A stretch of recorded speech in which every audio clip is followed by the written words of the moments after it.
नमस्कार। आज हमारे पास हैं डॉक्टर एपीजे अब्दुल कलाम की जानी मानी आत्मकथा अग्नि की उड़ान। हम्म, इसकी एक समीक्षा है हमारे पास और हम कोशिश करेंगे कि इस समीक्षा के जरिए समझें कि इस किताब में आखिर ऐसा क्या है जो इसे इतना अहम बनाता है। जी हाँ। ये सिर्फ मतलब एक व्यक्ति की कहानी भर नहीं है। नहीं, बिल्कुल नहीं। ये उस समय के भारत, उसके सपनों, उसके संघर्षों की भी एक तस्वीर पेश करती है। समीक्षा कहती है कि ये रामेश्वरम के एक छोटे से कस्बे से शुरू होकर राष्ट्रपति भवन तक पहुंचने का एक असाधारण सफर है।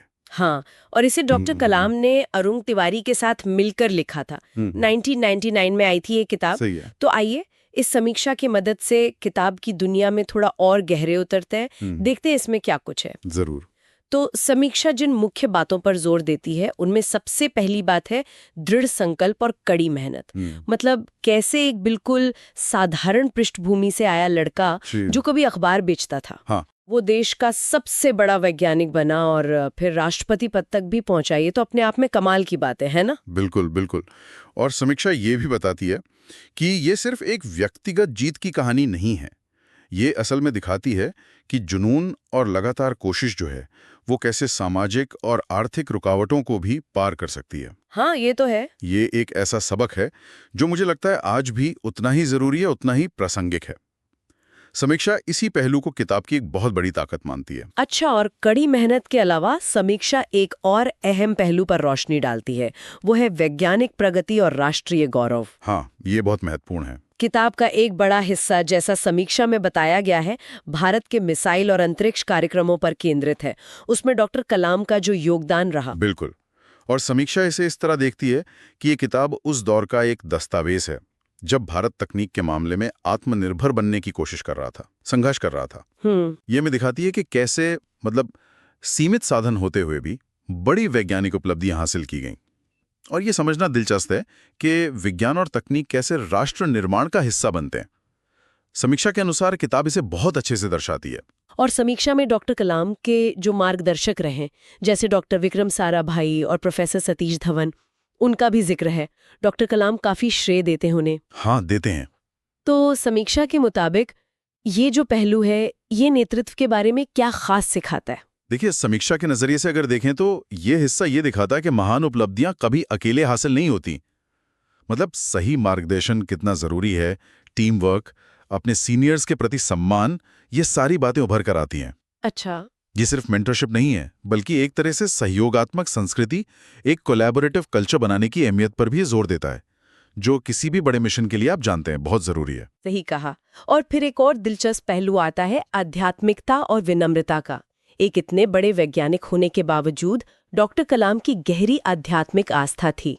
समीक्षा बताती है कि किताब विज्ञान और विश्वास के बीच एक सुंदर संतुलन बनाती है। हाँ, और ये संतुलन ही समीक्षा के अनुसार डॉक्टर कलाम के व्यक्तित्व की और इस किताब की खासियत है।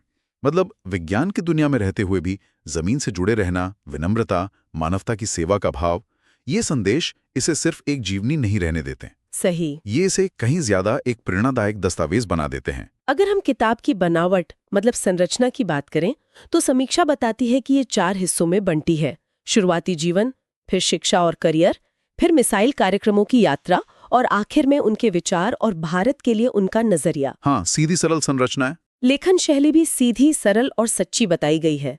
हालांकि समीक्षा ये भी मानती है कि कुछ तकनीकी हिस्से शायद उन पाठकों को थोड़े मुश्किल लग सकते हैं जिनकी विज्ञान में पृष्ठभूमि नहीं है। हाँ, ये बात समीक्षा में आती है। वो इसकी ताकतों और कुछ संभावित सीमाओं दोनों का जिक्र करती है। ताकतें तो जाहिर हैं, प्रेरणादायक कहानी है, भारतीय विज्ञान की अंदरूनी जानकारी मिलती है, नैतिक मूल्यों पर जोर है और युवाओं को प्रेरित करने की जबरदस्त क्षमता है इसमें।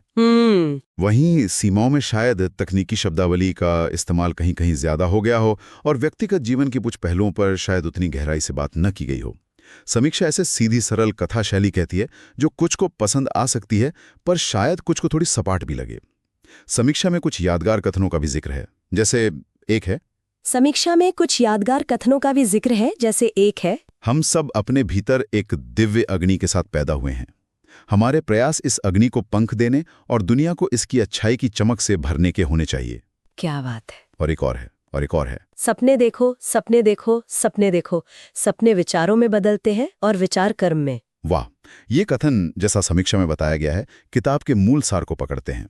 मतलब निचोड़ है ये। हाँ। कुल मिलाकर समीक्षा इसे सिर्फ एक आत्मकथा की तरह नहीं देखती, बल्कि एक तरह से सपने देखने वालों के लिए हैंडबुक मानती है। हैंडबुक, हाँ। एक ऐसी गाइड जो बड़े लक्ष्य रखने, मेहनत करने, विनम्र रहने और देश की सेवा करने की प्रेरणा देती है। और शायद इसीलिए इसे 4.55 जैसी ऊंची रेटिंग भी दी गई है। तो इस समीक्षा के आईने में अगर देखें तो अग्नि की उड़ान डॉक्टर कलाम की कहानी से कहीं ज्यादा है। ये एक विचार है, एक सोच है, एक प्रेरणा है जो आज भी जिंदा है। बिल्कुल। और ये हमें एक अहम सवाल पर सोचने को मजबूर करती है। डॉक्टर कलाम दिव्य अग्नि की बात करते हैं ना, जो हम सबके अंदर है। तो समीक्षा जिस तरह उनके जीवन को प्रस्तुत करती है, उससे यह सवाल उठता है कि आज के इस दौर में कोई व्यक्ति अपने अंदर की उस चिंगारी, उस क्षमता को कैसे पहचाने।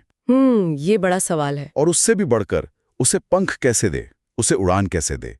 ये एक ऐसा सवाल है जिस पर शायद हर कोई जो इसे पढ़ता है वो विचार कर सकता है।